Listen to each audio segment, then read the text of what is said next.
Hello viewers, আশা করছি সবাই ভালো আছেন। আজ আমি আপনাদের জন্য shine on me drummer last পার্টের গল্প নিয়ে এসেছি। ফার্স্ট টু লাস্ট সাথে থাকার জন্য সবাইকে অনেক ধন্যবাদ। ড্রামাটা আমার সত্যি ভীষণ পছন্দ হয়েছে। 2026 সালের শুরুতে এত সুন্দর একটা ড্রামা দিয়ে বছরটা শুরু হলো যে মনটাই ভালো হয়ে গিয়েছে। তো চলুন শুরু করছি। এই পার্টের শুরুতেই আমরা লিন উইসেন এবং শিগুয়াকে দেখি। ওরা দুজনেই শিগুয়ার মামির জন্য ওয়েট করছিল। শিগুয়ার মামির সাথে মূলত ওদের নতুন করে একটা বিজনেস ডিল হচ্ছে এবং ওরা নতুন একটা প্রজেক্টে কাজ করছে, যেখানে শিগুয়ার মামিকে শিগুয়া এবং লিন উইসেন দুজনে মিলে হেল্প করছে। শিগুয়ার মামির নামেও নিজের একটা অনেক বড় শেয়ার আছে, আর সেটা নিয়েই মূলত ওরা আজকে কথা বলতে সুঞ্জু শহরে এসেছিল, কারণ ওর মামির এই কাজটা শুরু হয়েছে মূলত শেনওয়ান গ্রুপ থেকেই। শিগুয়ার মামির যেহেতু অত বেশি নলেজ ছিল না, তাই মূলত সে কাছাকাছি এসেছিল লিনের, এবং লিনের সাথে সাথে আরও কিছু লোকজনের সাথে তার পরিচয় হয়। এখানে আমরা লিনের মামাতো ভাই শিনজিকে দেখতে পাই। শিগুয়ার মামির যার সাথে মূলত এখন ফাইটটা চলছে সেটা হলো শিনজি। শিনজির কোম্পানির সঙ্গে এবং শিগুয়ার মামির কোম্পানির ভিতরে একটা বিড হওয়ার কথা আছে। এখানে যে জিতবেই সে বাকি শেয়ারটা পেয়ে যাবে। যদিও আমি বিজনেস সম্পর্কে এত ভালো বুঝি না, তবে এই ড্রামা দেখার পরে যেটুকু বুঝেছি সেটুকুই আপনাদের বোঝাচ্ছি। শিনজির সঙ্গে যখন লিন উইসেনের দেখা হয়েছিল তখন দুজনের ভিতরে একটু কথা কাটাকাটি হয়, যদিও লিন নিজের কথার সাবেজ উত্তর দিয়ে ওর ভাইকে অপমানিত করে দিয়েছিল। এদিকে আমরা হুয়া ব্যাংক দেখতে পাই, যেখানে জুয়াংশু কাজ করত। তো জুয়াংশু সেদিন যখন ওর কাজে এসেছিল তখন ওর একটা কলিগ বলে, জুয়াংশু শুনলাম তোমার নাকি ক্রিসের সাথে সম্পর্ক হয়েছিল, ক্রিসের নাকি হাত পায়ে ধরে তুমি অনেক রিকোয়েস্ট করেছো যেন সে তোমার সাথে সম্পর্ক করে। এটা তো একদম চারিদিকে ছড়িয়ে পড়েছে। জুয়াংশু তো এরকম কোনো কিছুই করেনি, কিন্তু কে এই রিউমার্সটা ছড়ালো সেটা জুয়াংশু জানে না। জুয়াংশুর বস জুয়াংশুকে ডেকে পাঠায় এবং এই বিষয়ে জিজ্ঞেস করে আর বলে, তোমাকে আমি তিলে তিলে গড়ে তুলেছি, আর এভাবে নিজের রেপুটেশনটাকে নষ্ট করে ফেলছো। ক্রিসের সাথে তোমার কিসের সম্পর্ক?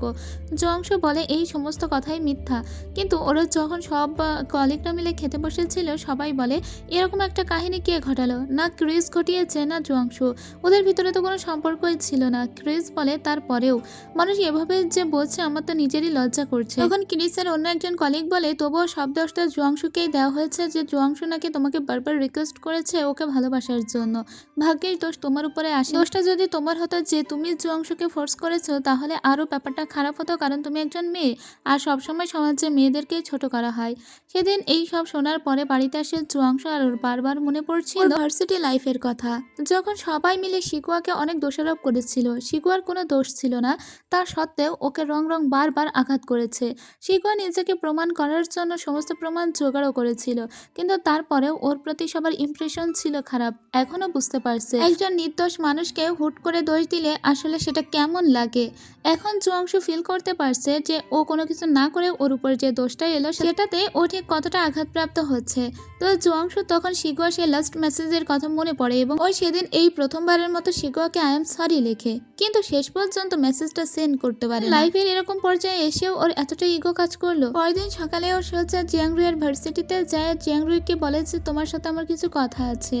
এদিকে আমরা তারপরের দিনের দৃশ্য দেখতে পাই, শিগুয়া যে পিভি গার্ডেনের কাজটা নিজের হাতে নিয়েছিল সেটার কাজ অলরেডি শুরু হয়ে গিয়েছে, আর ও এই সাইটটা ভিজিট করতে এখানে এসেছিল। ঠিক তখন ওকে কল দেয় লিন হুইসেন আর বলে তুমি এখন কোথায় আছো? শিগুয়া বলে আমি তো সাইট ভিজিটিংয়ে এসেছি। লিন বলে ঠিক আছে, তাহলে তুমি ওখানেই থাকো, আমার এদিককার কাজকর্ম শেষ হয়ে গিয়েছে, আমি তোমাকে ওখান থেকে পিক আপ করে নিব। ঠিক তখন ওর কাছে জিয়াংরুই কল দেয় আর বলে আপু তুমি কি একটু ফ্রি আসো? জিয়াংরুইকেও বলে কেন, কি হয়েছে? জিয়াংরুই শিগুয়াকে বলে আসলে আমার সঙ্গে জংশু ভাইয়া দেখা করতে এসেছিল, সে আমার ভার্সিটিতে আসে আর আমাকে বলে যে চলো তোমার সাথে কথা আছে। এটা বলে একটা রেস্টুরেন্টে নিয়ে যায়, তারপরে ওখানে আমরা বসি একটু গল্প করি, আর তারপরে আমার বাসা পর্যন্ত আমাকে পৌঁছে দিয়ে চলে যায়। এর বাইরে আর কিছুই কথা বলেনি আমাকে। কিন্তু আপু আমাকে একটা কথা বলেছে, আর তা হলো যে আমরা যখন বিদেশে 2 মাসের জন্য গিয়েছিলাম ঘুরতে, তখন জংশু ভাই আমাদের বাড়িতে গিয়েছিল এবং আমাদের বাড়ির যে কাজের মহিলা সেই মহিলা ওনাকে বলেছিল আমরা দুজনেই নাকি পড়াশোনা করতে বিদেশে গিয়েছি। জংশু ভাই মনে করেছিল যে হয়তোবা কয়েক বছর আমরা ওখানে থাকবো, তাই সে তোমাকে বারবার রিস্ক করার চেষ্টা করেও করতে পারেনি। আমার না এই বিষয়টা শুনে খারাপ লাগছে যে সে হয়তোবা তোমার সাথে সমস্ত কিছু ঠিকঠাক করে নেওয়ার চেষ্টা করেছিল, তবে সুযোগটা পাইনি। আমার নিজের উপরে খুবই খারাপ লাগছে। আমি যদি জোর করে তোমাকে বিদেশে না নিয়ে যেতাম, হয়তো জংশু ভাই তোমার সঙ্গে কন্ট্যাক্ট করতে পারতো। শিকুয়া তখন বলে জিয়াংরুই তুই ভুল বুঝছিস, ওর সাথে আমার সমস্ত সম্পর্ক তো শেষ হয়ে গিয়েছে। আর তাছাড়া এখন যে মানুষটা আমার জীবনে আছে সে তার সর্বোচ্চ দিয়ে আমাকে ভালোবেসেছে। আমার খারাপ সময়ে আমাকে ভালোবেসেছে, আমার ভালো সময়ে আমাকে ভালোবেসেছে। সে জানে তার অ্যাক্সিডেন্টের পিছনে নাকি আমি দায়ী ছিলাম, তারপরেও সে আমাকে ভালোবেসেছে। সে যখন আমাকে সামনে থেকে দেখেছে সে বুঝেছে যে তার অ্যাক্সিডেন্টের পিছনে যে মেয়েটা দায়ী ছিল সে আমি নই। কিন্তু যখন থেকে ও আমাকে সামনাসামনি দেখেছে ওর ওই অ্যাক্সিডেন্টের পিছনে দায়ী মেয়েটা যদি আমি হতামও তারপরেও হয়তো লিন হুইসেন আমাকেই ভালোবাসতো। আসলে ভাগ্য আমাদের একসময় না একসময় দেখা করাতোই। আমি জংশুকে যতটা ভালোবাসতাম সত্যি, ওকে ভুলে গিয়েছি এটাও সত্যি। এবং ওটা আমার জীবন নয়, আমার জীবনের একটা পার্ট মাত্র। আর তাই শুধু শুধু তুইও কষ্ট পাস না, কারণ এইসব ব্যাপার আমি অলরেডি ভুলে গিয়েছি। আর তারপরে যখন ওর দিকে লিন উইসেন এগিয়ে আসে ওকেই জড়িয়ে ধরে। আসলে শিগুয়া যতবার জংশুর কথা ভেবেছে এবং ওর সামনে যতবার লিন উইসেন এসেছে ততবারই আর মনে হয়েছে লিনের থেকে পারফেক্ট কেউ ওর লাইফে হতেই পারে না। জংশু হয়তো ওকে অনেক ভালোবাসতে পারে এখন, কিন্তু তা সত্ত্বেও লিন হুইসেন যে ভালোবাসাটা ওকে দিয়েছে সেটা অন্য কেউ দিতে পারবে না। যাই হোক, সেদিন ওরা রাত্রে একসঙ্গে রান্নাবান্না করার জন্য কিছু ক্রাব কিনে নিয়ে এসেছিল আর এটা কাটার দায়িত্ব পড়েছিল লিনের হাতে। লিন যেহেতু একজন নিউরো সার্জন ছিল তাই ও একটু ভাবছিল যে শুরুটা করবে কোথা থেকে, মানে একটু গণনাও করছিল। তখন শিগো হাসতে হাসতে বলে যে তুমি বুঝতে পারছো না যে ওর মস্তক থেকে আগে শুরু করবে নাকি নিচ থেকে শুরু করবে। ডক্টর লিনকে দেখছি এখন অনেক ভাবনা চিন্তাও করতে হচ্ছে। সে ইজিলি মানুষের ব্রেন অপারেশন করে ফেলে আর একটা ক্রাব অপারেশন করতে পারছে না। লিন তখন বলে আমি বুঝতে পেরেছি যে আমাকে ঠিক কোথা থেকে শুরুটা করতে হবে। তখন শিগো আস্তে করে বলে আসলে তুমি জানতে তাই না, সেদিন সাংহাইতে আমার সঙ্গে জুয়াংশু দেখা হয়েছিল, সেদিন ও আমাকে কিছু একটা বলেছিল। শিগোয়াকে তখন লিন বলে আমি জানতাম, কিন্তু আমি তোমাকে এজন্য আক্স করিনি, কারণ তুমি যদি কষ্ট পাও তুমি নিজে থেকে যখন বলবে তখনই আমি শোনার জন্য প্রস্তুত। এরপরে ও নিজের রুমে এসে দেখতে পায় যেখানে ওর সাদা সয়াবিনগুলো রাখা ছিল, মানে ওর হাতে তো ইনজুরি, এবং সেটাকে সারানোর জন্য ও ওই সাদা সয়াবিনগুলো তোলার প্র্যাকটিস করতো যাতে স্কেপলটা ভালো করে ধরতে পারে। এখন ওই বাটিতে ও দেখতে পায় কিছু রেড বিন আর এগুলো শিগুয়ায় রেখেছে। এটা দেখে ওর সত্যি ভীষণ ভালো লাগে। শিগুয়াকে সারপ্রাইজ দেওয়ার জন্যই মূলত এটা ওখানে রেখে দিয়েছিল। শিগুয়া ওর জন্য বাইরে ওয়েট করছিল। তখন বাইরে আসে শিগুয়াকে বলে তুমি ওই রেড বিনগুলো ওখানে রিপ্লেস করে দিয়েছো তাই না? শিগুয়া তখন বলে হ্যাঁ, কারণ তোমার জীবনটা আমি রাঙিয়ে দিতে চেয়েছি। তুমি অনেক দিন ধরে এই সাদা সয়াবিন দিয়ে প্র্যাকটিস করছো, সেজন্যই তো আমি রেড বিন দিয়ে ওগুলোকে রিপ্লেস করে দিয়েছি। এখন তোমার জীবনটা আরেকটু রঙিন হবে। এটা বলার সাথে সাথে শিগুয়াকে লিন জড়িয়ে ধরে আর বলে এভাবেও যে কেউ ভাবতে পারে সত্যি আমি কখনো ভাবিনি। ওর জীবনটা অনেকটা সাদা কালোই হয়ে গিয়েছিল আর এখন ওর জীবনটা একদম রঙিন। শিগুয়া এখন চলে যেতে চাইছিল, লিন তখন ওকে বলে আজকে কি চলে না গেলেই নয়, কোনো কাজ আছে? শিগুয়া তখন বলে না, বিশেষ কোনো কাজ নেই। লিন তখন বলে তাহলে আজকে তোমাকে যেতে দিব না, আরেকটু না হয় লেট হোক। এটা বলে ওকে নিজের রুমের ভিতরে নিয়ে যায়। পরদিন সকালবেলা আমরা দেখতে পাই যে অফিসের সবাইকে কেক উপহার দিয়েছে লিন, আর সেটা ছিল রেড বিন কেক। যাই হোক, এতে মোটামুটি সবাই খুব খুশি হয় আর বলে বুঝলাম না আমাদের বসের কি এক একদিন এক এক রকম জিনিস ভালো লাগে নাকি। যাই হোক, এরপরে শিগুয়া আর লিনের বাড়িতেই আসে মূলত ডেট করার জন্য। শিগুয়াই প্ল্যান করেছিল যে ওরা পড়াশোনা করে ডেট করবে, কিন্তু এখন ওই পড়াশোনা নিয়ে লিন এতটাই সিরিয়াস হয়ে গিয়েছিল যে শিগুয়া বলে তোমার মতো এরকম পড়ুয়া মানুষের সাথে ডেট করতে চাওয়াটাই আমার ভুল হয়েছে। এবার ও অজ্ঞান হওয়ার নাটক করলে লিন বলে আরে আরে দেখি এখানে তো একটা পেশেন্ট অজ্ঞান হয়ে গিয়েছে, তাকে মনে এখন সিপিআর দেওয়া লাগবে। এটা বলে কিস করতে যায়। তখন শিগুয়া ওকে বলে আমি মোটেও অসুস্থ হয়ে যাইনি, আমি ভাবলাম যে অ্যাস্থেটিক কোনো কিছু করে আমাদের টাইমটা স্পেন্ড করব। কিন্তু তুমি যে এত পড়াশোনা করতে পারো, এখন আমার মনে হচ্ছে যে পড়তে চাওয়াটাই ভুল হয়েছে। এখন আর কোনো পড়াশোনা নাই, বরং এখন আমরা অন্য কিছু করব। লিন তখন বলে কি করব? ঠিক তখনই শিগুয়ার কাছে ওর দাদি কল দিয়ে বলে শিগুয়া, তোমার দাদু ভাইয়ের যে কি হয়েছে, তার নাকি সবসময় মাথা ঘুরাচ্ছে, কিন্তু সে কোনোভাবে হাসপাতালে যেতে রাজি হচ্ছে না। তুমি যদি এখানে একটু আসতে আর তাকে একটু বুঝিয়ে বলতে। ও তখন বলে ঠিক আছে, আমি আমার বয়ফ্রেন্ডকেও সাথে করে নিয়ে আসছি। শিগুয়া দাদা দাদি দুজনেই তো ভীষণই খুশি এবং তারা ওয়েট করছে কখন ওরা এসে পৌঁছাবে। শিগুয়া এবং লিন যখন এসে পৌঁছে যায়, শিগুয়ার দাদি তো লিনকে দেখে পুরো টাসকে। এত সুন্দর একটা ছেলেকে তার নাতনি পছন্দ করেছে, এটা যে কেউ হ্যাপি হয়ে যাবে। যাই হোক, এখন লিন তো একজন নিউরোসার্জন। এখন প্রথমেই শিকোয়ার গ্র্যান্ডপায়ের চিকিৎসা করতে শুরু করে দেয় লিন। তবে কোনো মেডিসিন ছাড়া কোনো কিছু ছাড়াই সে একদম শিকোয়ার দাদাকে ভালো করে দিয়েছিল। এতে শিকোয়ার দাদি তো একদম হ্যাপি হয়ে যায়। শিকোয়ার দাদি ওদের জন্য রান্নাবান্না করছিল, আর লিন আর শিকোয়া দুজনে মিলে ওই চুলায় জাল দিচ্ছিল, কারণ ওটা একটা মাটির চুলা ছিল। মাটির চুলার রান্না কোনোদিন খায়নি লিন, তাই লিনের এই খাবারগুলো ভীষণই ভালো লাগে, কারণ এই খাবারগুলোর স্বাদ ছিল একদম অথেন্টিক এবং র। এজন্যই তোর ভীষণ ভালো লাগে। যাই হোক, তখনই শিকোয়ার দাদির কাছে তার কিছু ফ্রেন্ড সার্কেলের ফ্রেন্ডরা কল দিয়ে জানায় যে তুমি এখন কি করছো। ও বলে, আরে তোমরা কি জানো শিকোয়ার বয়ফ্রেন্ড একজন নিউরোসার্জন, তাকে আমি আমার সমস্ত ডাটা দেখিয়েছি এবং সে বলেছে আমার চেক আপ সমস্ত হেলথ চেক আপ ঠিক আছে, তোমরা চাইলে তোমরাও নিয়ে আসতে পারো। এবার শিকোয়ার সেই দাদির ফ্রেন্ডরা অনেকগুলো এসে হাজির হয়ে যায় এবং তারা সবাই লিনের কাছে হেলথ চেক আপ করাতেই আসে। তবে আসার সময় কিছু সবজি টবজিও নিয়ে এসেছিল। শিকোয়ার দাদি বলে, তোমাকে শুধু আসতে বলেছিলাম, তুমি এতজনকে কেন নিয়ে এসেছো? যে হোক, লিন এখানে ছোটোখাটো একটা আবার খুলে বসেছে মনে হচ্ছে, আর শিকোয়া হলো তার অ্যাসিস্ট্যান্ট। কিন্তু কিছুক্ষণ পরেই ওদের বাড়ির সামনে অনেক হইচই শোনা যায় এবং দেখা যায় এখানে কিছু বখাটে টাইপের লোকজন এসে হাজির হয়েছে। শিকোয়ার দাদি বলে, তোমরা কি চাও, এখানে কেন এসেছো? তারা বলে, আমরা টাকা নিতে এসেছি। তোমার ছেলে আমাদের কাছ থেকে টাকা নিয়েছে, সেই টাকা এখন তোমাকেই শোধ করতে হবে। শিকোয়ার দাদি বলে, আমার ছেলে শিকোয়ার বাবা নাকি টাকা নিয়েছে, তো ওদের কাছে সেসব নোটিশও ছিল। শিকোয়া বলে, আমার বাবা টাকা নিয়েছে, তার কাছ থেকে গিয়ে আপনারা টাকা নিন, আমার দাদির কাছে কেন চাইতে এসেছেন? ওই লোকগুলো তখন বলে, কিন্তু এখানকার ঠিকানা দিয়েই তো তোমার বাবা আমাদের কাছ থেকে টাকা নিয়েছে, সেই টাকা তো তোমার বাবাকে দিতেই হবে। এবার এখানে একটা লোক অনেক কান্নাকাটি করছিল আর বলছিল, ওই টাকাগুলোই আমার সম্বল, এখন যদি ওই টাকাগুলো ফেরত না পাই তাহলে আমার আর বেঁচে থাকার মতো কোনো অবলম্বন থাকবে না।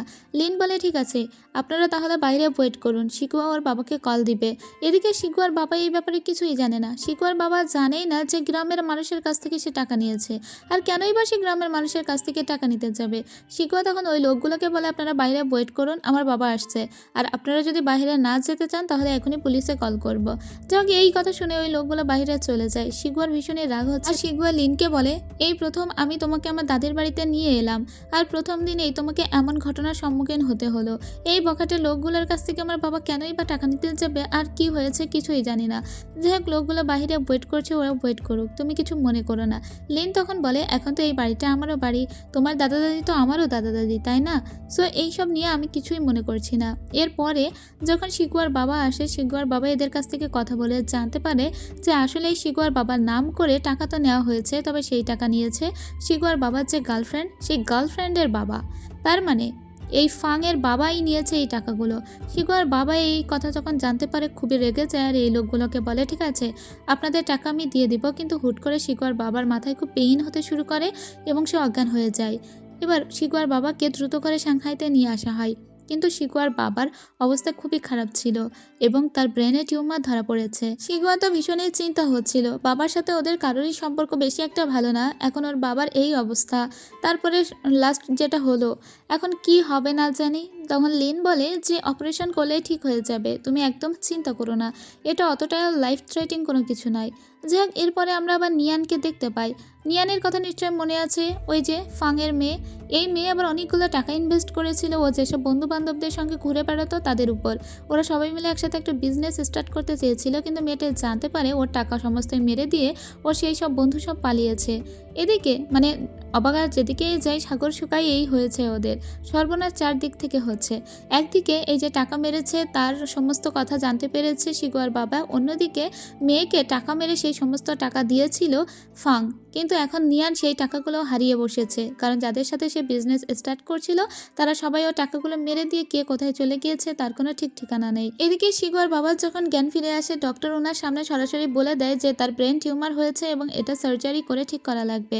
কিন্তু তাদের একটাই মাত্র ভালো নিউরোসার্জন ছিল, সেটা হলো লিন। আর লিন বলেছে, লিন সমস্ত ইনস্ট্রাকশন দিয়ে দিয়েছে যে কিভাবে সার্জারিটা করতে হবে, কিন্তু তারপরে শিকোয়ার বাবার জন্য লিনের উপর অনেক রাগ। যাই হোক, ঠিক তখন আমরা আবার ফাংকে দেখতে পাই। ফাং বারবার চেষ্টা করছে শিকোয়ার বাবার সঙ্গে কন্ট্যাক্ট করার, কিন্তু শিকোয়ার বাবা এখন অসুস্থ, কোনোভাবেই সে ফোন টোন ধরতে পারছে না বলে এখন ফাং কোনোভাবেই তার সঙ্গে যোগাযোগ করতে পারছে না।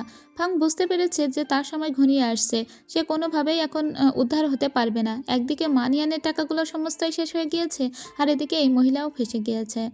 এদিকে আমরা শিগুয়ার দাদিকে দেখতে পাই। শিগুয়ার দাদি শিগুয়াকে বলে, তোমার বাবা সবসময় দেখছি মেজাজ খারাপ, সে আমাদের কারোর সঙ্গেই ভালো করে কথা বলছে না। তাই শিগুয়া, তোমার বাবা যদি তোমার উপর চিল্লাপাল্লাও করে তুমি কিছু মনে নিও না। এরপরে শিগুয়া আসে ওর বাবার এখানে। ঠিক তখনই শিগুয়ার বাবার কাছে একটা কল আসে, আর তখন শিগুয়ার বাবা জানতে পারে যে শিগুয়া নাকি পুলিশের কাছে কল দিয়েছিল ওই টাকার ব্যাপারে। তখন শিগুয়ার বাবা হুট করে শিগুয়াকে বলে, তোমার সমস্যাটা কি, এত বড় হয়েছ তারপরেও এত ইম্যাচিউর কিভাবে? ওই গ্রামে যখন টাকা পয়সা নিয়ে ওই লোকেরা ঝামেলা করছিল তখন তুমি পুলিশে কেন কল দিয়েছিলে? শিগুয়া বলে, কি আমি পুলিশে কল দিয়েছি? ওর দাদিও বলে, শিগুয়া একবারের জন্যও পুলিশে কল দেয়নি। শিগুয়া লোকগুলোকে বলেছিল তোমরা বাড়ি থেকে বের না হলে কিন্তু পুলিশে কল দিব, কিন্তু শিগুয়া পুলিশে কল দেয়নি। ওর বাবা বলে, শিগুয়া পুলিশে কল দেয়নি তাহলে পুলিশে কে কল দিয়েছিল? শিগুয়া একবারের জন্য ভাবলো না যে আমার বিজনেসের ক্ষেত্রে রেপুটেশনটা কোথায় যাবে? সবাই ভাবছে আমি স্ক্যামারের শিকার হয়েছি। আমি একজন গ্রেট বিজনেসম্যান। আমার নামের আগে যদি এরকম একটা বাজে এলিগেশন লেগে যায় তাহলে সেটা কতটা বিপজ্জনক আমার বিজনেস ওয়ার্ল্ডে, তা কি শিগুয়া বুঝতে পারেনি? না হয় কয়েক মিলিয়ন টাকাই মার গিয়েছে, এর বেশি তো কিছু না, কিন্তু শিগুয়ার ওই টাকাগুলোর কি খুব দরকার ছিল যে পুলিশে কল দিতে হবে? শিগুয়া তখন রেগে যায় আর বলে, আমি পুলিশে কল দেইনি। কে পুলিশে কল দিয়েছে বুঝতে পারছো না? ফাং আন্টি পুলিশে কল দিয়েছে, কারণ সে এখন আমার নাম ভাঙাতে চাইছে, সে তোমার কাছে ভালো হতে চাইছে। আমি বা আমার দাদি কেউই পুলিশে কল দেইনি। আর হ্যাঁ, আমি তোমার রেপুটেশনের কথা ভেবেই পুলিশে কল দেইনি। আর তোমার টাকা তুমি মেরে খেয়েছো কি তোমার টাকা মার গিয়েছে তা দেখে আমার কি যায় আসে? আমার ওসব নিয়ে কোনো যায় আসে না। নামে নামেই কেবল আমি তোমার মেয়ে, কখনো কি মেয়ের মর্যাদা দিয়েছো আমাকে? তুমি তো সবসময় বলো তুমি আমাকে ভালোবাসো, কখনো ভালোবেসেছো আমাকে? তুমি কি জানো ওই ফেং আন্টির মেয়ে নিয়ানের জন্য আজকে আমার নাম কতটা খারাপ হয়েছিল? লিনের অ্যাক্সিডেন্ট হয়েছে ওই নিয়ানের জন্য, লিন তার ক্যারিয়ার হারিয়েছে নিয়ানের জন্য। কিন্তু আমি কি কোনোদিন এইসব নিয়ে কথা বলেছি? ইভেন আমি আমার মাকেও বলতে পারিনি, আমি লিনকেও বলিনি যে নিয়ানকে আমি কিভাবে চিনি। আর তুমি কিনা আজকে আমাকে ব্লেম দিচ্ছ? তুমি তোমার স্কুল জীবনের ওই গার্লফ্রেন্ডের জন্য আমার মাকেও অবহেলা করেছো আর আমাকেও অবহেলা করেছো। কখনো আমাদের মর্যাদা তুমি দিয়েছো? তাদের কথায় সবসময় অন্ধ হয়েছিলে, তোমাকে সবসময় তারা বোকা বানিয়েছো আর তুমি তাই বিশ্বাস করেছো। যখন মা নিয়ান আমার নাম ধরে লিনের সঙ্গে দেখা করতে চাইলো এবং মিথ্যা কথা বলল যে লিন নাকি তাকে ভালোবাসে, তুমি একবারের জন্য সেটা ইনভেস্টিগেট করেছো? করনি। যখন আমি তোমাকে ফোন দিয়ে বললাম যে নিয়ান আমার নাম ভাঙিয়ে লিনের কাছে বলেছিল যে সে লিনকে ভালোবাসে, এসব উল্টোপাল্টা কথা, তুমি তখনও পর্যন্ত ইনভেস্টিগেট করনি। তুমি কি আসলে আমাকে মেয়ে হিসেবে মনে করো না তাকে মেয়ে হিসেবে মনে করো আমি জানি না। যতবার বিভিন্ন পার্টি হয়েছে একদিনের জন্য তুমি আমাকে নিয়ে গিয়েছো, অথচ আজকে কিনা বলছো আমি ইম্যাচিউর, আমি কোনো কিছু বুঝি না। যাদের জন্য এই ঝামেলায় তুমি জড়িয়েছো তাদেরকে নিয়ে তুমি একটা কথাও বলছো না। এদিকে যেখানে আমি তোমাকে মুক্ত করার চেষ্টা করলাম সেখানে আমি আজকে এসে কথা শুনছি তুমি আমার সঙ্গে অন্যায় করেছো, লিনের উপরে অন্যায় করেছো, আমার মায়ের সাথে অন্যায় করেছো। এরপরে ওখানে লিন উইসেন চলে আসে আর লিন এসে ওকে জড়িয়ে ধরে বলে, শিগুয়া আই এম রিয়েলি সরি যে তোমাকে আমি একা একা ছেড়ে দিয়েছিলাম, এখানে তোমার একা আসা ঠিক হয়নি। শিগুয়ার মা তখন ওখানে আসে আর বলে, এখান থেকে চলো। যে মানুষের ন্যূনতম কোনো বিবেক নেই তার সঙ্গে কথা বলেও সময় নষ্ট করাটাও আমি মনে করি অপচয়। এরপরে ওরা এখান থেকে চলে যায়, ওর দাদিও এখান থেকে চলে যায়। এই লোক এবার সম্পূর্ণ একা হয়ে যায়। আসলে কিছু মানুষের না রিয়েলাইজেশনের অনেক বেশি প্রয়োজন। এরা সবাই জানে যে তারা ওই লোকের জন্য কি করেছে, অথচ ওই লোকটা এখনো পর্যন্ত নিজের মেয়েকে ব্লেম দিচ্ছে। যাক, এরপরে শিগা ওর দাদিকে তুলে দেয় এবং লিনকে বলে তাদের নিজেদের বাড়িতে যেতে। এরপরে দেখতে পাই শিগুয়ার বাবা বসে বসে চিন্তা করে, সে ছোট্টবেলায় শিগুয়া কত ভালোবাসতো ওর বাবাকে, এখনো পর্যন্ত শিগুয়া ওর বাবাকে ভীষণ ভালোবাসে, কিন্তু তাও শিগুয়ার বাবা কোথায় একটা শিগুয়াকে সবসময় অবহেলা করে এসেছে। এদিকে লিনকে দেখতে পাই, লিনকে নিজেদের বাড়িতে নিয়ে এসেছিল শিগুয়া। এখানে আসার পরে লিন সুযোগ পেয়ে শিগুয়াকে জড়িয়ে ধরে বলে, আজকে সত্যি তোমার অনেক কষ্ট হয়েছে তাই না? আমার ভুল হয়েছে, আমি যদি তোমার সাথে সাথে থাকতাম তাহলে এত যন্ত্রণা তোমাকে সাফার করতে হতো না। আর আমি শিগুয়া তোমাকে কখনো ঘৃণা করিনি। আমি যদি সমস্ত সত্যটা কোনোদিন নাও জানতে পারতাম তাও তোমাকে অত পরিমাণ ঘৃণা কখনোই করতাম না। যাক, এরপরে শিগুয়ার মা আবার ভিতর থেকে ওদের কথা শুনতে পাচ্ছিল। শিগুয়ার মা বুঝতে পারে যে শিগুয়া আসলে লিনের সঙ্গে কতটা ভালো আছে এবং ইন ফিউচারেও কতটা ভালো থাকবে। তো শিগুয়া লিনকে আনে এবং ওকে একটা ফ্রিজের সামনে এনে বলে, যদি মাঝরাতে হঠাৎ ক্ষুধা লাগে তাহলে এখান থেকে কিছু খেয়ে নিও, কিন্তু ওই ফ্রিজের ভিতরে তেমন কোনো খাবার ছিল না। তাই শিগুয়া ওর নিজের সিক্রেট বেজের সামনে ওকে নিয়ে আসে আর বলে, এটা হলো আমার সিক্রেট বেজ, এখান থেকে তুমি খেতে পারো। এরপরে শিগুয়া লিনকে নিয়ে আসে ওর মা যেখানে সমস্ত ফুল গাছগুলো লাগায় সেখানে। ওর মা বেশিরভাগ অর্কিড লাগায়। যাই হোক, এদিকে আমরা শিগুয়ার বাবাকে দেখতে পাই। শিগুয়ার বাবা একটা টেক্সট দেয় শিগুয়াকে, সেখানে লিখেছিল, শিগুয়া আমি সত্যি খুবই দুঃখিত, আমি এভাবে কখনোই ভেবে দেখিনি, এবং অনেক আবেগঘন একটা টেক্সট সে শিগুয়াকে দিয়েছিল। তবুও শিগুয়া লিনকে বলে, বাবা আমাকে একটা দুঃখিত বলে টেক্সট দিয়েছে, কিন্তু এই মুহূর্তে আমি বাবাকে ক্ষমা করতে পারবো না, কারণ সে আমার মায়ের সঙ্গে অনেক অন্যায় করেছে। লিন তখন বলে, চলো আমরা একটুখানির জন্য বাইরে যাই, এখানে দম বন্ধ লাগছে। এরপরে ও শিগুয়াকে নিয়ে বাইরে আসে। তারপরে লিন অনেক কথা বলে শিগুয়াকে। শিগুয়া তখন বুঝতে পারে যে আসলে মানুষের উপর অভিযোগ করে লাভ নেই, কারণ পৃথিবীতে মানুষের সময়টা খুবই স্বল্প। তাই যখন মানুষ তার ভুল বুঝতে পারে তখন তাকে ক্ষমা করে দেওয়াই উত্তম। লিনের কথাগুলো শোনার পরে শিগুয়া বুঝতে পারে যে তার বাবা যেহেতু ভুল বুঝতে পেরেছে, তাই তার বাবাকে ক্ষমা করে দেওয়া উচিত। যাক, এর পরের দিন যখন ও কাজে যাচ্ছিল তখন শিগুয়ার দাদি তাকে ফোন দিয়ে বলে যে তোমার বাবা আমাকেও মেসেজ দিয়ে সরি বলেছে। শিগুয়া বলে আমাকেও বলেছে, ইভেন যে লিনকেও বলেছে। যাক, এরপরে শিগুয়া যখন আবার অফিসে আসে তখন ওর মামির সঙ্গে বিজনেস নিয়ে আবারও কাজকর্ম শুরু হয়ে যায়। এদিকে শিগুয়ার বাবা তখন রিকভারিতে ছিল, আর সেদিন শিগুয়া ওর বাবার সঙ্গে দেখা করতে আসে। শিগুয়ার বাবা তখন অফিসের বিশেষ কিছু কাজ নিয়েই কথা বলছিল। ওখানে শিগুয়া নিজের একটা মতামত দিলে ওর বাবার ভীষণই ভালো লাগে। ওর বাবা বলে, এটাই তো আমার মেয়ে, যার বিজনেস মাইন্ড একদম আমার মতো। আমার মেয়েটা যে ভিতরে ভিতরে এত বড় হয়ে গিয়েছে তা জানতাম না। এদিকে আমরা শিগুয়ার মামিকে দেখতে পাই, ওদের আজকে ফাইনাল বিড হওয়ার কথা ছিল, এবং শিগুয়ার মামি যাদের সঙ্গে ফাইনাল বিড হওয়ার কথা তারা হলো শিনজি। যাই হোক, শিগুয়া আর লিন ওর মামিকে এই পর্যন্ত এগিয়ে দিয়ে লিন বলে যে শিগুয়া, আজকে যেহেতু আমরা ফ্রি আছি আমি তোমাকে একটা সারপ্রাইজ দিতে চাই। এটা বলে ওকে একটা রিয়েল এস্টেট এজেন্সিতে নিয়ে আসে। মূলত ওরা নতুন একটা বাড়ি কিনতে যাচ্ছে। শিগুয়া বলে, কিন্তু এখনও তো আমরা বিয়েই করিনি, এক্ষুনি বাড়ি কিনবো। লিন বলে, হ্যাঁ বিয়ে তো করবো এবং খুব দ্রুতই করবো, এর জন্যই মূলত বাড়ি কিনতে এসেছি। যাক, এখন থেকে লিন যেহেতু আবার সাংহাইতে ওর মেডিকেল প্রফেশন শুরু করবে, যেহেতু ও আগের মতো আর সার্জন হতে পারবে না, তাই ও চিন্তা করেছে যে ও মেডিকেল ল্যাবে কাজ করবে, ও একজন রিসার্চার হবে। তো ওরা এরকম একটা জায়গায় বাড়িটা কিনতে চায় যেখান থেকে শিগুয়া নিজের কাজেও আসতে পারে আর লিনও ওর কাজে যেতে পারে, মানে বাড়িটা হবে একদম মাঝামাঝি প্লেসে। তো ওরা সেরকম একটা বাড়ি চুজ করে। ওখান থেকে সোজা আবারও সেখানে আসে যেখানে শিগুয়ার মামিকে নামিয়ে দিয়ে গিয়েছিল, কারণ এখানকার বিড এখনও শেষ হয়নি। এখানে আসার পরে সেনজির সঙ্গে দেখা হলে সেনজি লিনের উপর খুব রেগে যায় আর বলে, এর প্রতিশোধ আমি নিব। তার মানে এই বিডে ওরা হেরে গিয়েছে। তখন লিন ওকে বলে দেয় যে আমি এগারলি ওয়েট করে আছি। যাই হোক, ওর মামি জিতে গিয়েছে এবং শেনওয়ান গ্রুপের সমস্ত দায়িত্ব এখন প্রায় চলে এসেছে শিগুয়াদের হাতে। শিগুয়ার মা, মামি, শিগুয়া সবাই মিলে এখন কোম্পানি সামলাবে। যাক, এদিকে সেন বুখাইকে দেখতে পায়, যে মূলত লিনের মামা।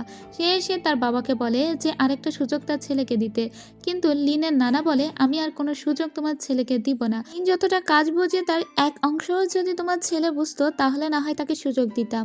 এরপরে পার্সোনাল অ্যাসিস্ট্যান্টকে লিনের নানা বলে, শুনছো শহরে যাবো আগামী সপ্তাহে, লিনকে খবর দিয়ে যে আমি তার সঙ্গে কথা বলতে চাই। আসলে লিনের নানার যে 51% শেয়ার ছিল তা এখন পুরোটাই চলে যাচ্ছে অন্যদের হাতে। এদিকে শিগুয়ার বাবাকে দেখতে পাই, শিগুয়ার বাবা তার এক্স গার্লফ্রেন্ডের ওই বিষয়টা এখনো পর্যন্ত সমাধান করেনি। সো ওই বিষয়টাও সমাধান করতে হবে, তাই সে তার পার্সোনাল অ্যাসিস্ট্যান্টকে বলে যে বাড়িতে আমি ওদেরকে থাকতে দিয়েছি সেই বাড়ি থেকে ওদেরকে বের হয়ে চলে যেতে বলবে, আর এই দায়িত্ব আমি তোমার উপরেই দিলাম। এরপর থেকে এখন থেকে ওর বাবা শিগুয়ার সঙ্গে বেশি করে সম্পর্ক রেখে চলেছিল। নিজের মেয়েকে এতদিন এত দূরে সরিয়ে রেখেছিল, এখন সেই ভুলটা আর সে করবে না। অলরেডি জীবনের অনেকটা সময় পার হয়ে গিয়েছে, আর এখন সেই সময়গুলোর ক্ষতিপূরণ তো দিতেই হবে। এদিকে আমরা তার এক্স গার্লফ্রেন্ডকে দেখতে পাই, তার এক্স গার্লফ্রেন্ডের সঙ্গে তখন দেখা করতে, তার এক্স গার্লফ্রেন্ড ফোন দেয় পার্সোনাল অ্যাসিস্ট্যান্টকে আর জিজ্ঞেস করে যে তার বয়ফ্রেন্ড মানে শিগুয়ার বাবা এখন কোথায় আছে। কিন্তু তার পার্সোনাল অ্যাসিস্ট্যান্ট জানায় যে আপনারা যে বাড়িতে আছেন এই বাড়িটা এখন ছেড়ে দিতে হবে, কারণ শিগুয়ার বাবা অলরেডি বলেই দিয়েছে এই প্রপার্টি তার, তাই এই প্রপার্টিটা খালি করে দিতে হবে। এই মহিলা তখন তার মেয়েকে বলে, তোমার সমস্ত কাগজপাতি বা জামাকাপড় সব গুছিয়ে নাও, আমাদের এখান থেকে চলে যেতে হবে। তখন নিয়ান খুব কান্নাকাটি করে আর বলে, মা সারা জীবন তুমি নিজের কথাই ভেবে গিয়েছো, এজন্য পরনির্ভরশীল হয়ে বেঁচেছিলে, আমার কথা কখনোই ভাবনি। আজকে না হলে আমাদের এই পরিস্থিতির শিকার হতে হতো না, আর এরকম একটা দিনও দেখতে হতো না। ওর মা তখন বলে, সবটা তো আমি তোদের জন্যই করলাম, আর এখন কিনা তোরা আমাকেই ব্লেম দিচ্ছিস। এটা বলে কাঁদতে থাকে। এদিকে রংকে দেখতে পায়, রং শিলাংকে একটা জায়গায় ডেকে পাঠিয়েছিল। রং শিলাংকে বলে, আমি আসলে সাংহাই শহর ছেড়ে চলে যাচ্ছি, আমি শেনজেনে ফিরে যাচ্ছি আর ওখানেই কাজ শুরু করব। আমি আমার কোম্পানি থেকে রিজাইন করেছি। আসলে আমি শেনজেন আন্ডারে কাজ করতাম, কিন্তু সেনজি এখন পুরোটাই ভঙ্গুরের পথে এবং তার এখান থেকে উত্তরণের আর কোনো উপায় নেই। সেজন্যই আমি সেনচেন শহরে চলে যাব। রং রং আরও বলে, শেষ পর্যন্ত আসলে হেরেই গেলাম। সবসময় শিগুয়াকে হিংসে করে এসেছি, সবসময় মনে করেছি যে জুয়াংশুকে আমি ভালোবাসি, কিন্তু না, আমি শুধুমাত্র শিগুয়ার উপর হিংসা করে জুয়াংশুর উপর অধিকার ফলিয়েছিলাম। আর এজন্য বুঝতে পেরেছি যে অনেকদিন আগেই আমাদের ভিতরের গুড বাই হয়ে গিয়েছে। মানে জুয়াংশু আর কখনোই তার বন্ধুরূপেও আমাকে গ্রহণ করবে না। জুয়াংশু ভালো করেই বুঝতে পেরেছে আমার অবসেশন আসলে জুয়াংশুর উপর ছিল না, বরং শিগুয়ার উপরে ছিল। অনেক ভুল করেছি, যদিও আমি শিগুয়ার প্রতি অনেক বেশি সরি। তাই এই শহর ছেড়ে চলে যাচ্ছি। আসলে মানুষের জীবনে অ্যাটাচমেন্ট আসে, আবার মানুষকে ডিটাচড হয়ে যেতে হয়। শিলং তখন ওকে বলে, আমরা এই সাংহাই শহরে ছিলাম, আমরা কাছাকাছি থেকেও আমাদের দেখা হতো না, আর এখন তো তুমি সেনচেন শহরে চলে যাবে, হয়তো বা জীবনেও আর দেখা হবে কিনা সন্দেহ। কিন্তু এভাবেই যে আমাদের সবাই এত বেশি ডিস্ট্যান্স, এত বেশি দূরত্ব চলে যাবে আমি কখনো ভাবিনি। হয়তো বা এটাই আমাদের জীবন। মানুষ প্রয়োজনে তাগিদে কাছে আসে, আবার প্রয়োজনে দূরে সরে যেতে হয়। এরপরে শিকোয়াকে ওর আরও একটা ফ্রেন্ড কল দেয় আর বলে, রং রং এই শহর ছেড়ে চলে গিয়েছে, তোমার সঙ্গে কথা হয়েছিল? শিকোয়া বলে, আমার সঙ্গে কথা হয়নি, তবে রং রঙের জন্য আমি হ্যাপি যে ওর ভুল বুঝতে পেরেছে। এক একজনের জীবন এখন এক এক দিকে মোড় নিয়েছে। যাই হোক, সেদিন ফ্যামিলি ডিনারে এসেছিল লিন, শিগুয়া এবং শিগুয়ার ফ্যামিলি। যাই হোক, এখানে ওরা যে নতুন বাড়ি কিনেছে এই নিয়ে কথা হচ্ছিল এবং খুব দ্রুতই ওরা বিয়েও করবে সেই বিষয়টা নিয়েও কথা হচ্ছিল। কিন্তু লিন তার এই প্রফেশন মানে বিজনেস প্রফেশন ছেড়ে দিচ্ছে। লিনের নানা সেদিন আবার লিনের সঙ্গে দেখা করতে আসে। লিন তখন বলে, নানা ভাই আপনি চিন্তা করবেন না, আসলে আমার প্যাশন যেদিকে আমি তো ওদিকেই যাব। লিনের আরও কিছু মামাতো ভাই বোন আছে। লিন বলে, আপনি ওদের উপরে আপনার বিজনেসের সমস্ত দায়িত্ব দিন, ওরা সত্যিই ভালো করবে এবং ওরা সত্যিই ভালো, আমি এটা জানি। লিনের নানা বলে, আমার বয়স হয়েছে, আমার এত বড় বিজনেস, সত্যি কথা বলতে তোমার বাবা আর তোমরা দুজনেই বিজনেসটাকে যত ভালোভাবে বোঝো, এরকমটা যদি আমার ছেলে কিংবা আমার গ্র্যান্ডসন বুঝতো তাহলে আমি একদম চিন্তা করতাম না। কিন্তু যেহেতু এখন লিন তার সমস্ত বিজনেসের অংশ সমস্ত কিছু শিগুয়ার হাতে দিয়ে দিচ্ছে, তাই এখন শিগুয়ার উপরেই ভরসাটা করতে বলে লিন ওর নানাকে। এরপরে সেদিন শিগুয়াকে কাজ থেকে যখন পিক আপ করতে আসে লিন, তখন শিগুয়াকেও বলে, আমার মনে হচ্ছে আমার গার্লফ্রেন্ডটা ইদানিং বেশি কাজ পাগল হয়ে যাচ্ছে, আমার দিকে তার আর কোনো খেয়ালই নেই। তখন শিগুয়া এসে বলে, তাই নাকি? আমার দিকে তাকিয়ে বলো তো আমি আসলেই কাজ পাগল হয়ে যাচ্ছি কিনা। তখন লিন ওকে একটা কিস করে বলে, না না, এটা তো সেই আমার আগের শিগুয়ারই ঠোঁট।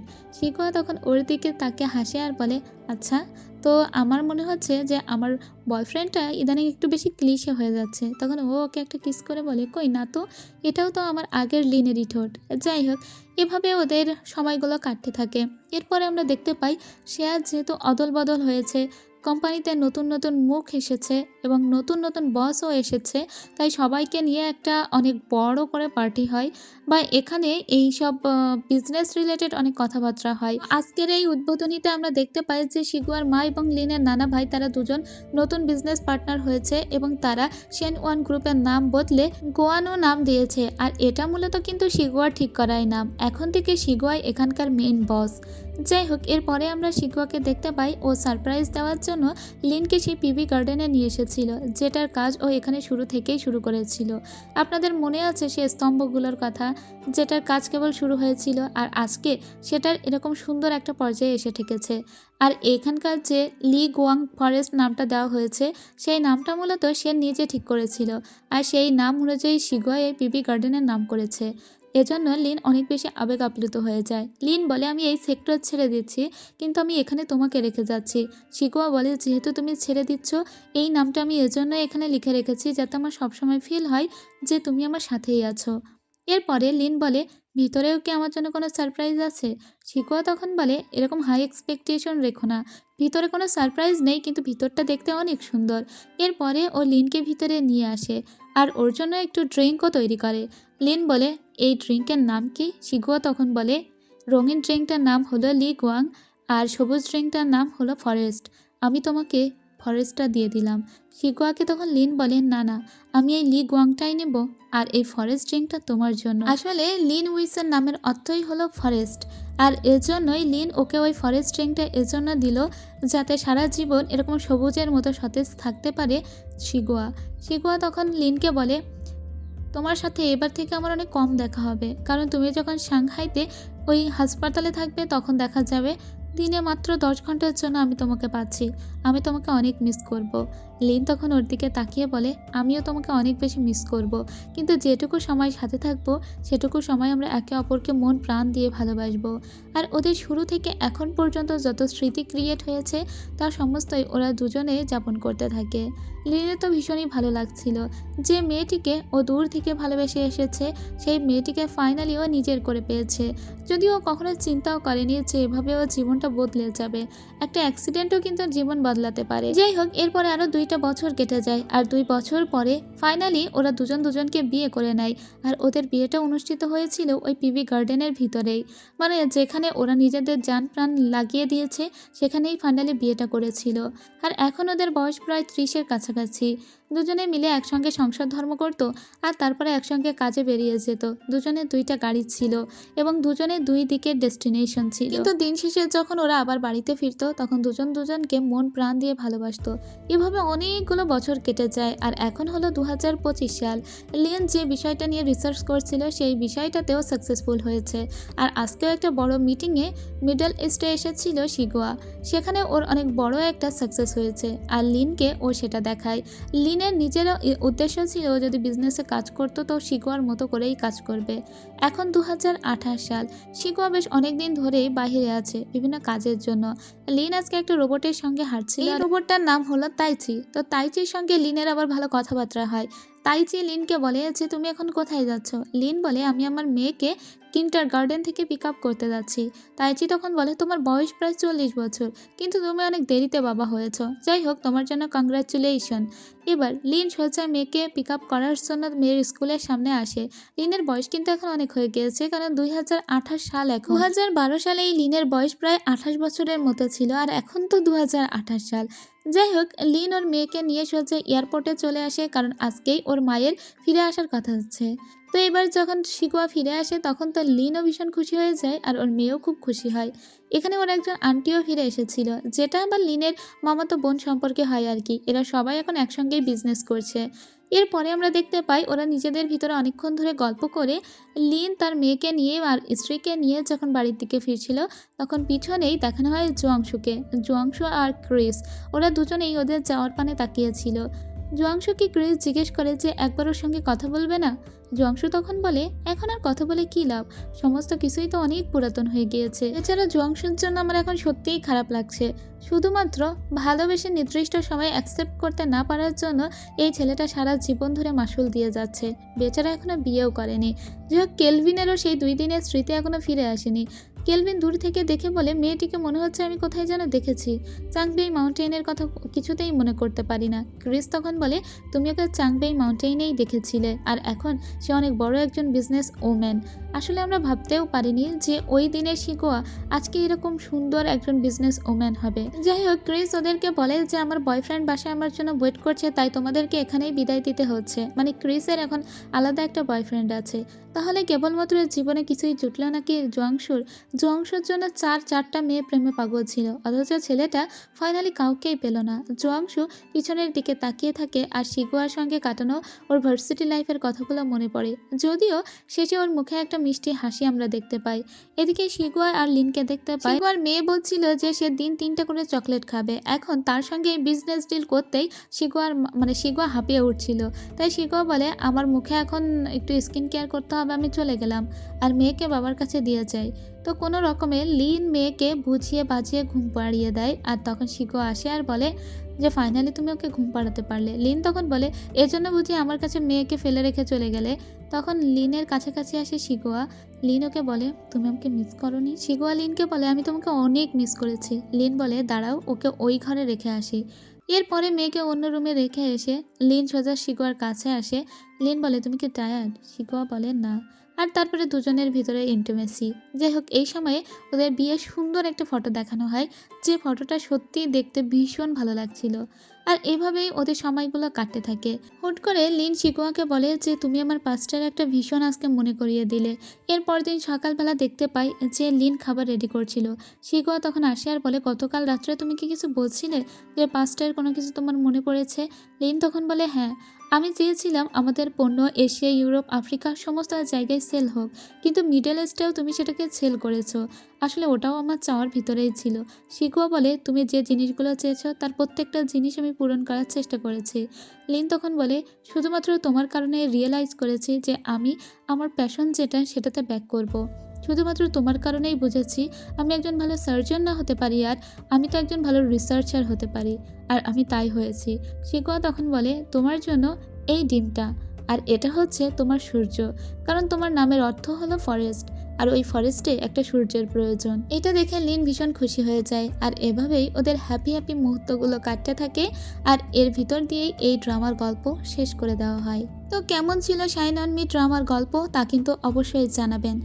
ড্রামার নামটা যেমন, গল্পটাও তেমন, একদম পুরো হিলিং একটা ড্রামা। আসলে যে কোনো ড্রামা শেষ করার পরেই আমার ভীষণ মন খারাপ হয়। আমি যখন শাইন অন মি ড্রামাটা শেষ করেছি তখন আমার সত্যি সত্যি মন খারাপ হয়েছে। মনে হচ্ছিল একটা সুন্দর জার্নির ভিতরে ছিলাম, আর সেই জার্নিটা ফাইনালি শেষ হলো। তারপরে সত্যি কথা বলতে ওদের জীবন যতদূর এগিয়েছে, এই যে সংসার, বিয়ে, তারপরে বাচ্চা কাচ্চা, আর ওদের গল্পটা তো শুরু হয়েছিল একদম গোড়া থেকে, জিরো থেকে। সম্পর্কটা যখন থেকে শুরু হয়েছে তার আগে থেকে। তো ওখান থেকে আজ পর্যন্ত এই যে নস্টালজিক একটা ব্যাপার মানুষের লাইফেও ঘটে। আসলে জীবন কখন কাকে কোথায় নিয়ে যায় কেউ বলতে পারে না। আজকে জীবন একরকম, আজকে এই ভার্সিটি, এই ক্যাম্পাস, এই ফ্রেন্ড, একসময় দেখা যাবে কেউ কাছে নেই, সবাই দূরে দূরে চলে গিয়েছে। এক একজনের জীবন এক এক গন্তব্যে ভিড়েছে। আর এটাই বোধহয় জীবনের সৌন্দর্য। জীবনে অ্যাটাচমেন্ট আসবে, আবার জীবনে ডিটাচমেন্টও আসবে। এভাবেই মানুষকে এগিয়ে যেতে হবে। তো এই ছিল শাইন অন মি ড্রামার গল্প। যদি আপনাদের একটুও ভালো লাগে তবে অবশ্যই একটা লাইক কমেন্ট করবেন। আর যারা আমার চ্যানেলে একেবারে নতুন তারা চ্যানেলটিকে সাবস্ক্রাইব করে সাথে থাকবেন। আর আপনাদের মনের কথা অবশ্যই জানাবেন, এই ড্রামা দেখে আপনাদের ফিলিংস কেমন হলো, বা এরপরে কোন ড্রামার গল্প শুনতে চান তাও কমেন্ট করে জানাতে পারেন। তো আজ এখানেই শেষ করছি। সবাই অনেক ভালো থাকবেন, সুস্থ থাকবেন। খোদা হাফেজ।